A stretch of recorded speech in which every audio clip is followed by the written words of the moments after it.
Hey everyone, Dan Saavedra here from MergeYourData, and today I'm going to be going over the RevOps Impact Effort Matrix that we use to get fast results with our clients that they use to prioritize and get results with their own teams. And so I'm going to walk you through each and every part of it. Before we get into that, I want to share this README. So if you watched my last video where we went over this RevOps Ecosystem Approach, I shared some results that we get with this type of approach, and I changed this doc into a RevOps master board instead. We're going to be putting all of our content in here. The description, or the link, is in the description of the video if you want to take a look at it. And so we have the screenshots from our clients here from these approaches. You can see the growth. You can see doubling in revenue in 1 quarter after we started with them. You can see here a slight lag as we worked on things, and then an explosion in revenue there. You can see here, if you zoom in a lot, pretty far away, right after we deployed our solution in March, you saw a almost doubling of customers for the next month. I'm sorry, almost a 50% increase in customers over the next month. I don't know why I said doubling there. Here we have a 57% quarter over quarter growth based off of the first day that we started with, or first day that we deployed solutions with them. And then these other 2 photos, you can see the growth there as well. So this stuff works, but I added this README because I think this is important to talk about. This document is specifically for businesses doing between 5 and 20 million a year in revenue.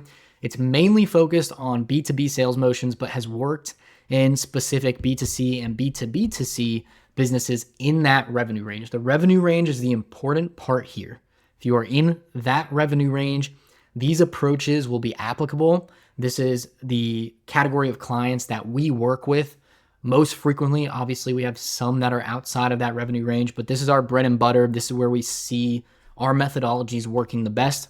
We use these frameworks, approaches, and strategies with our own clients. They work if done correctly. If done without all of the unshared and implied knowledge our firm has with this content, you might see varying results. When we operate this knowledge, we have a revenue growth guarantee because of how effective these strategies are. So if you try to implement this stuff, you very well could be successful and should be successful using it. But there's obviously a lot of things that we can't cover in the video or in videos in general. And it's just stuff that we know from operating and doing things day to day. If you are not in the revenue range of 5 to 20 million, these concepts might not apply. The best way to see if they still apply is to focus on a specific part of the business that does 5 to 20, or to extrapolate what could work at a smaller scale.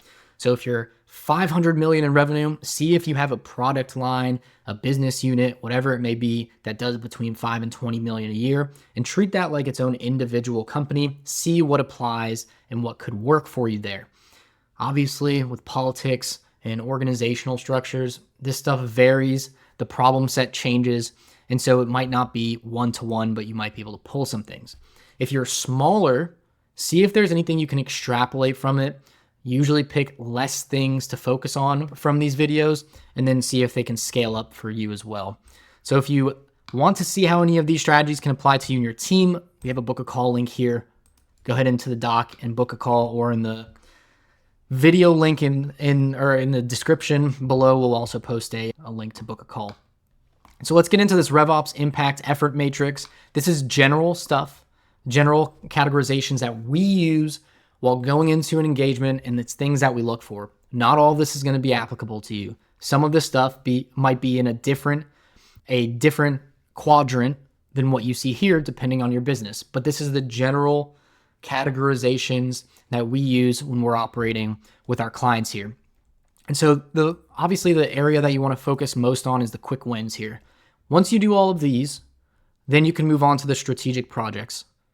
If you have people who can't do the quick wins or can't do the strategic projects, and you're looking to have them operate in some type of RevOps manner, you can have them tackle this low effort, low impact work that we categorize as fill-ins. And then this will still contribute in a positive way to your revenue operations. I don't know why this line is so far over. We'll make it a little bit more centered, but they can tackle this stuff. The don't do stuff is stuff that you should watch out for. If it pops up as a discussion point, avoid it in almost all circumstances. It's not worth the time. It's not worth the effort. It's not worth the investment. I will get hate for this, but these will go over towards the end, and you'll see why we recommend not doing any of these, because they are typically high effort and low impact. There are certain situations, but we're talking general here, right? And so if we zoom in to, I don't want to say that. If we zoom into the quick wins portion here, this is the do now. This is where you're going to make the most money, the most impact in the shortest amount of time. And so first, we're starting with the 20/80 customer analysis. Take your top 20% of customers by their lifetime value and understand why you are successful with them. Look at the different demographics, firmographics, and behaviors that you see. Look at the different types of products or services that you are selling them, the type of relationship, all these factors, and understand what's making these customers the most profitable and the best to work with. This is what you're going to do to understand what marketing motions, what sales motions you should focus on, because this is the stuff that works. You're trying to get more clients like your top 20%. In reality, you can take 20% of the 20%. So the top 4% overall, yep, that's correct. The top 4% overall of your clients, and you'll see that these make up a large portion of your revenue. A lot of times it's in the 50 to 60% range. Our last client that we worked with, that was exactly it. 4% of their customers accounted for 56% of their revenue. So over half of their business. And so this was, I believe, 9 total customers. So this could be viewed as a risk. It could also be viewed as an opportunity to move on to this next step, which is an expansion target list. If there is a customer that fits the profile of the top 4% or top 20% that you analyzed, but they are spending less, let's say they're in the 50th or 60th percentile of total spend, this is your expansion target list. They fit the same box as your top customers, but they are not bringing in the same amount of revenue. There's opportunity there almost all of the time.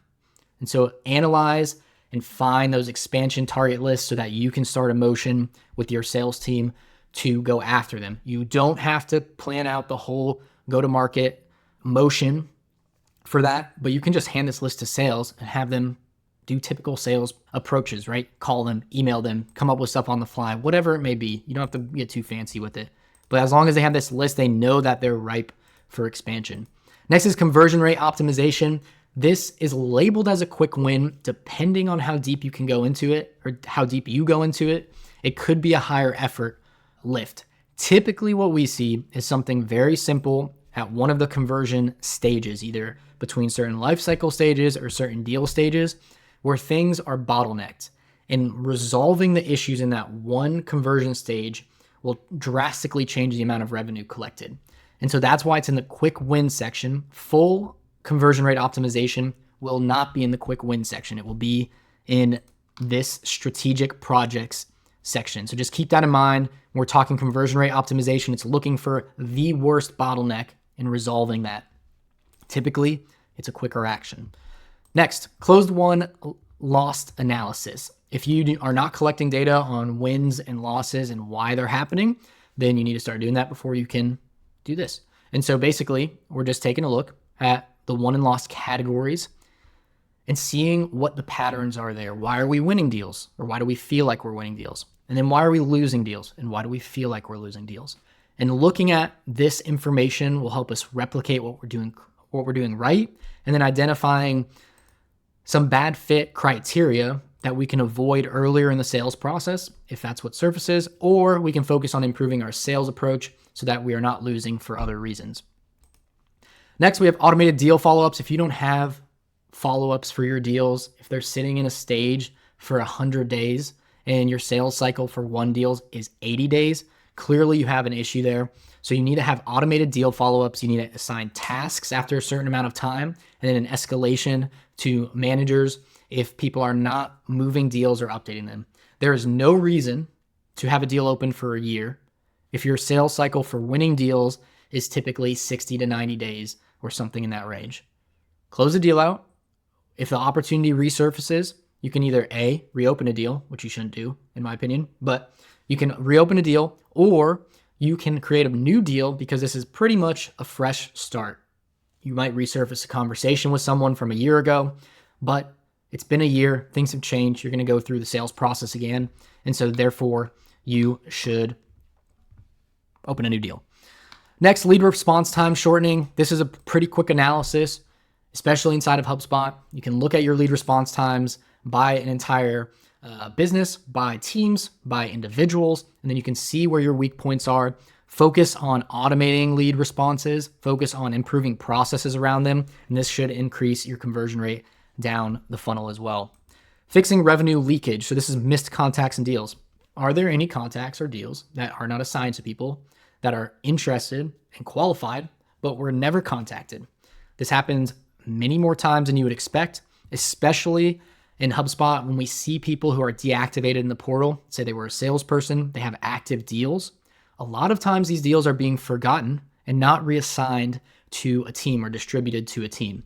And so we see these revenue leakage issues where people are not handing off deals or contacts correctly, or they're not being assigned in the first place.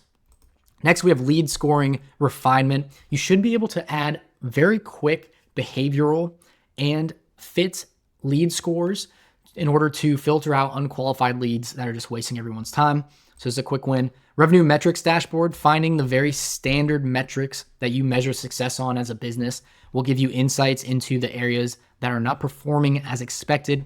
It's not something that should be obsessed upon. You shouldn't make 50 to 60 reports to go on this dashboard. It should be simple, it should be high level, and then you can identify when things are going wrong. For example, let's say we have a deals created report. If we have a report broken down by quarter for that, and we see that 50 deals are created per quarter, and then now all of a sudden we're in Q1 and let's just use today, January 20th, we're almost done with January, and we have one deal created. We are way under target for Q1. We should be around 50 deals. This is a red flag. We dig into it. And so that's what the revenue metrics dashboard can do. It's going to be a quick win because you're going to identify issues quicker. You're going to also identify successes quicker if you have a large amount of success. And so you can discuss these revenue metrics with your team. We obviously have our standard set that we go forward with. Next, require deal stage properties. This is an easy one. Require certain information that's critical to your team when deals are moving between stages. Don't do too much. Salespeople will hate you and they will just not update their deals at all. But there should be a couple properties for each stage to help the team understand what's going on. Next, we have strategic projects. These are high impact, but also high effort. They take a lot of manpower. They take a lot of time to see results, but they're things that you should do and that will ultimately improve your business's operations, increase your revenue in the long term. So this is the type of stuff that we work on, especially in phase 2 and phase 3 of our engagements. We come in and we guarantee that 15% revenue growth in 6 months or less using a lot of quick wins here. But the strategic projects are what we go into after that 6-month period or towards the end of the 6-month period when we've already achieved that revenue lift. It's stuff that takes several months to develop, maybe a year or more to see the results of, but it's stuff that ultimately needs to be done. And so what we usually do is start with the top left of these, but we talk about all of these with our clients, make sure that we have priorities, right, and what's going to be the best opportunity out of all of these different categories. And so CRM data quality is a big one. A lot of times this takes a while to do correctly. You can do the low-hanging fruit a little bit quicker, and we actually have that in the fill-ins work down there, basic data cleanup. And so this CRM data quality is more about different systems that are having data flow into HubSpot, handling the more complex data quality issues or missing data issues. And it just takes a little more coordination amongst teams and understanding what is critical, what is an issue in the first place, how it's having impact. And so CRM data quality is something that'll pay off over the long term because then all your reports are going to be correct and there won't be as many questions around the data quality in general. There always will be, but ultimately, if you spend a dedicated number of sprints to this, you can get to a really good place. It's not sexy. It's not a great discussion topic with leadership. It feels like an unnecessary spend, but it really isn't because everything else relies on it. Next, financial data in the CRM. This is tied to CRM data quality, but if we can see financial data in the CRM, then we are in such a good place when we're doing our analysis from a sales and marketing perspective. We immediately can analyze in an accurate manner how our efforts are paying off. We have all of our marketing and sales activity in the CRM. If we have the financial data accurate as well, then we are in an awesome spot to understand what processes are working, what channels are working, who's doing the best job in terms of marketing and sales personnel, et cetera, et cetera. So this is a longer lift, getting this data accurate, getting it tied to your deals and your contacts and companies correctly inside of the CRM. And so it takes a lot of planning, a lot of understanding of the financial model with the CFO, with anyone else involved in finances in general. And so that's a good project to take on. Next is sales process improvements. This one is difficult to implement, easier to strategize and plan around. But having any type of change in any type of organization is difficult because people get into habits. I get into habits myself. And so changing that is going to be a long process. You're going to do little things or little changes that people adopt. And once you have good adoption, then you'll continue to improve upon that and change that. Next is customer journey architecture, mapping out the entire customer journey, understanding how we can optimize it, how we can funnel people into specific customer journeys, and really understand the experience that the customer is going through. This is going to give us a much better idea of how to approach our content, how to remove friction points that are causing issues, how to increase friction in areas where we have a lot of unqualified people and accounts coming through. And so this is an involved process. It takes marketing, it takes sales, it takes customer success to discuss and understand each part of the journey. But it has good payoff in the long run. It helps everyone understand the other side of the transaction, right, in the relationship. Next is CRM association structure. This one is always tough to nail down because of the technical difficulties in configuring it for a lot of people.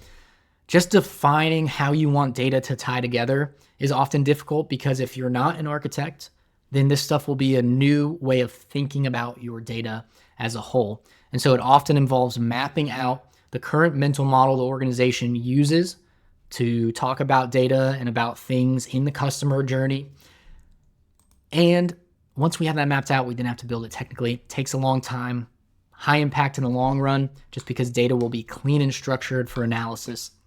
And so that's something that we often suggest.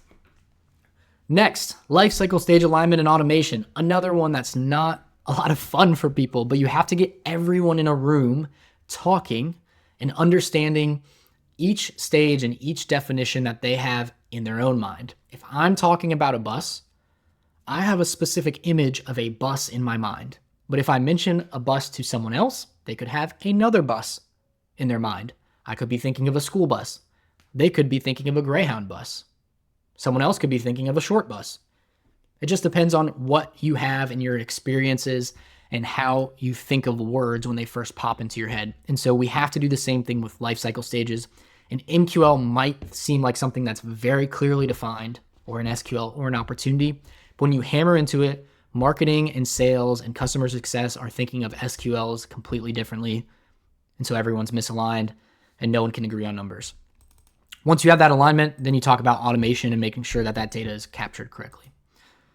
Everything that we do is based off of lifecycle stage definitions and deal pipeline definitions. If you don't have those aligned, nothing else is going to matter just because everyone's talking about different things. Next, cross-functional orchestration. Another one that is more of a strategic initiative, making sure that marketing, sales, customer success, and anyone else product are actually aligned on their initiatives and that the incentives are pushing them towards the same goal and the same vision is something that truly never ends. And so orchestrating how these teams work together, how they see data, how they do handoffs is a huge lift in the organization. Because if you have people pulling, let's say they're pulling a rope and 4 teams have different parts of a rope tied together with a knot, and you want to walk 1 mile straight.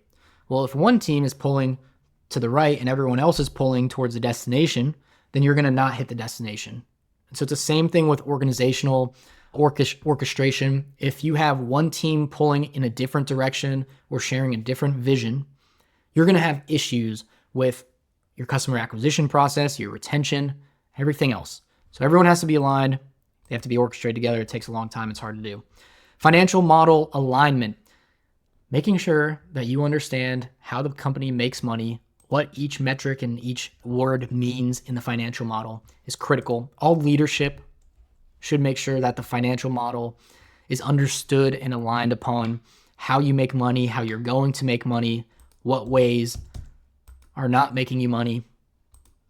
Everything associated with the financial model as a whole needs to be discussed and understood across the team. This one is a huge impact type activity, but oftentimes it takes quite a while to do because you have to first get everyone talking in the same language, and then you have to come up with a plan and execute on that plan in order to make sure that all teams are aligned to the financial model that you've discussed and actually operating in a way to benefit that. Next, we have signal analytics and automation. This is something that we specialize in many ways. And that was actually a terrible way of phrasing it. Signals are one of the main tools in our toolbox that we use to see really big gains over a long period of time. Understanding the specific data points from inside the CRM, from external tools, from past data that actually lead to results, and then focusing on and automating those into your marketing and sales process has a huge lift, but takes a little bit to set up and a little bit for people to understand. And so once we have these signals defined, being able to point them out to the sales team at the correct time is huge in increasing conversion rates, increasing revenue over time. Last but not least, top client retros. So this is just taking those top 4% of accounts that we talked about and really going into detail on the entire customer journey, all of the contacts that are associated to the account, exactly how that relationship developed and those discussions developed, and then trying to replicate this and come up with a plan going forward. This takes a lot of man hours. It takes the individual reps involved, the individual account managers, customer success, everything else associated with those clients in order to understand all of it. All right. And so now we are into the bottom part, which is the lower impact stuff. I'm not going to go into as much detail here.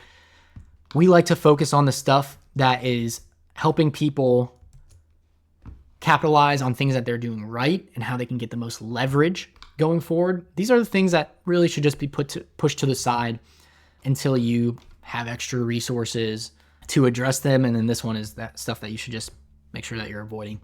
These are the fill-in works: CRM property cleanup, email template standardization, basic data cleanup, duplicate management, standardized naming conventions, process documentation, required deal stage properties, data quality monitoring, dashboard. But isn't this one important? Maybe you're asking that. Process documentation, to a degree, is important. If your company has gotten this far without process documentation, it's not going to have a huge impact on how you're currently operating and a lift in revenue immediately, or even in the long term. What it will help with is efficiency in onboarding new employees, maybe identifying some gaps here and there, but these processes will be surfaced in these different conversations that we talked about already. And so that's why it's not included in those other quadrants. Don't do. So these you need to avoid at all costs. They're an organizational time sink.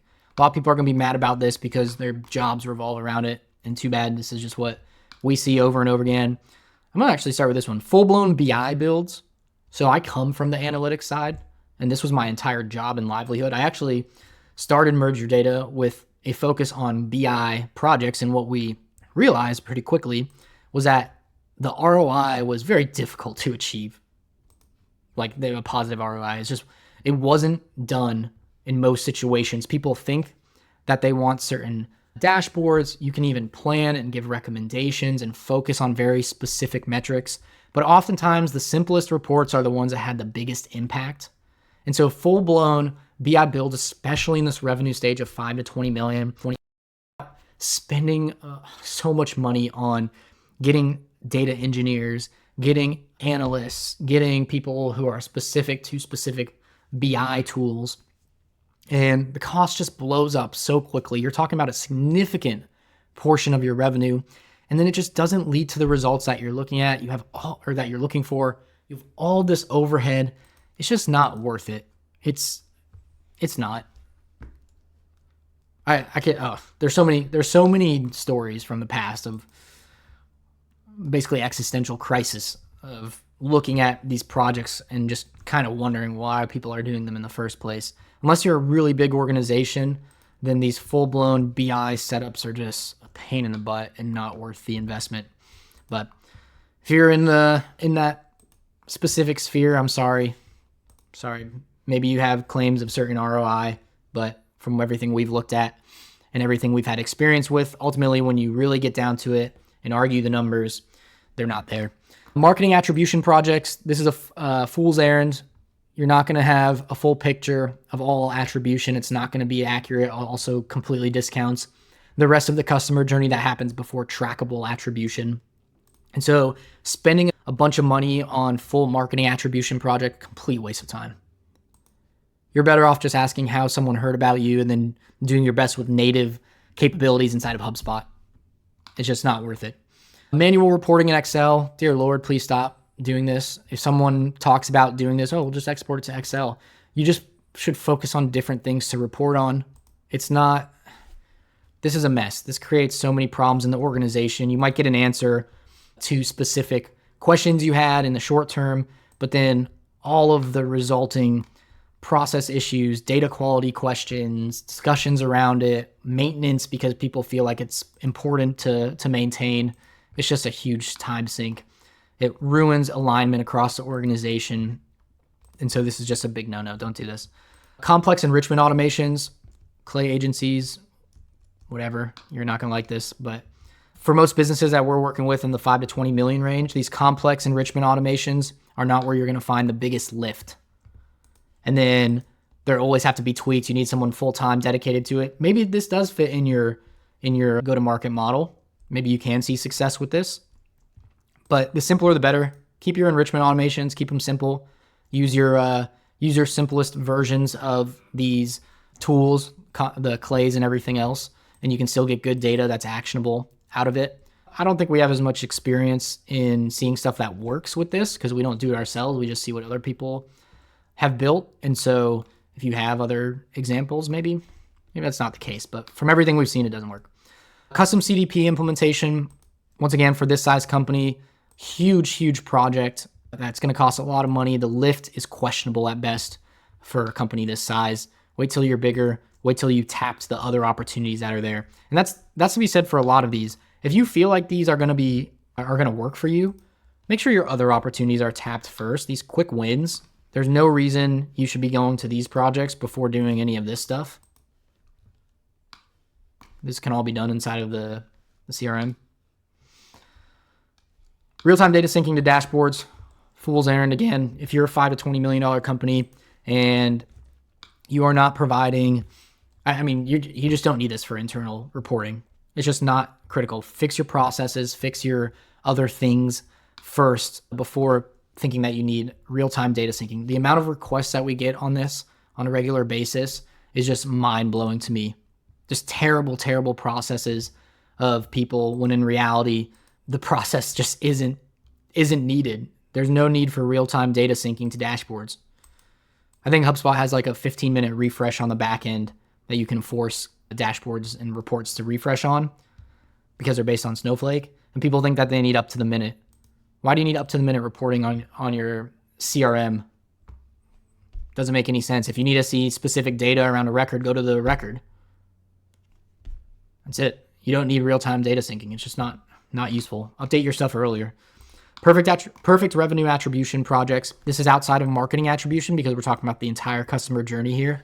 You are not going to get a perfect picture of every touch point that people are experiencing with you.